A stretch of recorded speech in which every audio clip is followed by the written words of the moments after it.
உலகத்துல ஏதோ ஒரு மூலையில நடக்கிற போர்னால நம்ம தெருமுனையில இருக்கிற டீ கடையில டீ விலை ஏன் அதிகமாகுது அப்படின்ற காரணம் உங்களுக்கு தெரியல அப்படின்னா அப்ப இந்த வீடியோ கிளிப்பை பாருங்க. அது ஏன் எதனால அப்படின்றது தெளிவா உங்களுக்கு புரிய வரும். ஒரு லிட்டர் க்ரூட் ஆயிலுடைய அடக்க விலை 41 ரூபாய் 74 பைசா. ஒரு பேரல்ல 159 லிட்டர் க்ரூட் ஆயில் இருக்கும்.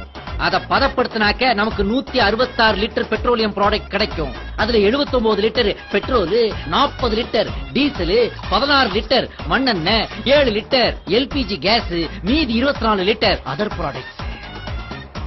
இப்படி பிரிச்செடுத்த பெட்ரோலோட அடக்க விலை ஒரு லிட்டருக்கு 18 ரூபாய் 36 பைசா. அதோட டிரான்ஸ்போர்டேஷன் சார்ஜ் ஒரு லிட்டருக்கு 6 ரூபாய். ஏஜென்சி கமிஷன் ஒரு லிட்டருக்கு 1 ரூபாய் 5 பைசா. ஆக மொத்தம் ஒரு லிட்டர் பெட்ரோலோட விலை வெறும் 25 ரூபாய் 41 பைசா. ஆனா நாம 80 வரைக்கும் கொடுத்துதான் அதை வாங்குறோம்.